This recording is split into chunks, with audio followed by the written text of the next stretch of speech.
Hello, welcome back to my channel. I'm laughing now because I got scammed. I got scammed, and there were so many red flags. I decided not to see them, I decided to ignore them. The funny thing is, I am probably not going to learn from my mistake. I am not going to learn anything from this. So, let me tell you what happened. After testing my hair for the six different characteristics, I decided to build a hair regimen that matches my needs. So, when I got to the porosity part, I discovered high porosity hair needs protein treatment, needs frequent protein treatment. I went to YouTube again and looked up possible protein treatments. What I could find that I have seen here before was the Afro-G protein treatment and the hair mayonnaise. I have used hair mayonnaise before and I wanted something different. Moreover, it is not easy to find a good quality here in Yaoundé. If I was a barman, that would be easy, but here in Yaoundé, it is complicated. So I decided to go for Afro-G. I asked for the price and I cannot afford it. I cannot. 12,000 francs for one product that I might use like, I don't know, tops 10 times. I decided no, I could not afford that one. I then went to a beauty supply store and I asked them if they had substitute. I was not convinced. I wasn't convinced by the products they showed me. So I remembered I have always wanted to try a Cameroonian owned brand. I thought of this brand that I've been seeing on Facebook and I think they're very serious. So I went to their page and asked them if they had a protein treatment.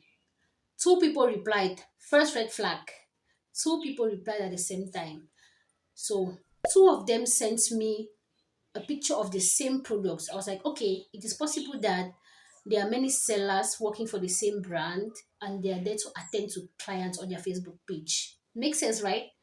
I could not really differentiate the brand on the product, but the logo looked like the one from the brand I was trying to purchase from. So it did not bother me that much since I was on their official Facebook page. I decided to reply to one person. We discussed and she told me that there were two sizes, the small and the big one. I said, okay, I'm going to get the small one first. That is when she told me the smaller size wasn't available any longer. So I took the bigger size. The conversation is in French. I would have put it here. I'm probably going to put it anyways. We agreed on the payments and the delivery, and not long after that, I received the product. It came in an envelope. This envelope, and when I opened it, I found a product inside that looks nothing like the picture that was sent to me. So I took a picture of it and I sent it back to her. I told her this is what I got. She said, yes, that's a product. I was like, but this is not what I saw. It looked nothing like the picture that had been sent to me. And when I looked at it carefully, I saw that I saw that it was not from the same brand I ordered. It was not from the same brand and it was different from the picture that was sent to me. This is what I got. I do not want to show the brand name or when I confronted her and made her notice that it was different from the picture I received and it was not from the same brand I ordered from. That's when she admitted that they did not make any deep conditioner. Their brand does not make deep conditioners, but they trained people, and one of their best students started her own hair care line, and she's the one who makes these deep conditioners. They sell the deep conditioners for her in exchange for a commission. I was like, okay, so I'm actually wondering now. So, if you trust the training you gave them that much, why not make your own deep conditioner? Why not?